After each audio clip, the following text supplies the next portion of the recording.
San Antonio is very fortunate. We've got a lot of sports heroes in this town that are role models for our kids. And tonight, we're going to take a look at three basketball giants. Two of them actually former NBA players. One of them played for the Spurs, and the other is a former NCAA head basketball coach here in San Antonio. And now they are all helping shape the lives of middle schoolers.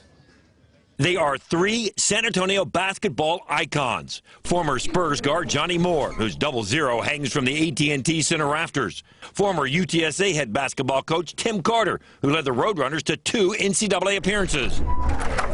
And former NBA and college star Nevil Shed, a member of the Texas Western Miners team that was the first to start 5 African Americans and win the NCAA tournament back in 1966. With that fusion, it comes together. All three now shaping the future of young middle schoolers. I know I probably can't touch each and every kid, but for the ones that I touch, I hope to make a difference for them. I'm in the classroom, and I absolutely love it. It was something very exciting to me because this was that giving back time for me. Last year, under the influence of Principal Carolyn Ross, all three were working in the classroom at Metzger Middle School in the Judson ISD. But since, Carter has moved over to Woodlake Hills. That was a fantastic four. What happened to one of your partners? After Shed retired from working at UTSA for 2.5 decades, he decided to give back by becoming a co-teacher. That's what our expectations are, to take our kids to another level. Sometimes that can be a little overwhelming for a middle schooler, looking up at a 6' 8" tall teacher. But sometimes I have to bend down because,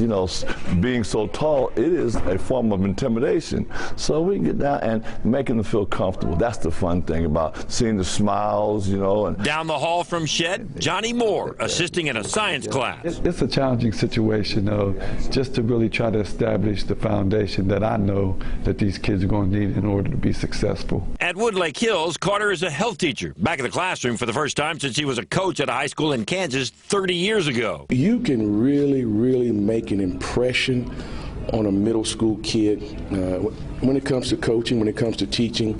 You may be able to take the coach and player out of the gym, but not for long. Carter was asked to coach the Woodlake Hills 8th grade boys. Sure, I'll do it. And at the same time, Moore leading the 8th graders at neighborhood rival Metzger.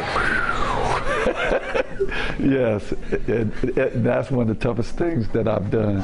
For both coaches, coaching at such a different level is one of the main challenges. So just to get them to understand the nature of the game. The little things that you assume that they know and can do, that can get frustrating. And after all those games, Carter paced the sidelines. Even at this level, he gets a little nervous. I'll get a little jittery on game day. I'm a little uncomfortable on game day because you want the kids to do well. You want to do well. Now, both coaches are used to the pressure of winning. That's one difference at this level.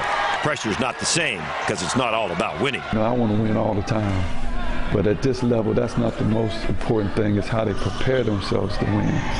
And the fact that they give a 100% effort. The thing I try to get instilled in them is this: success is just doing your absolute best. That's the key.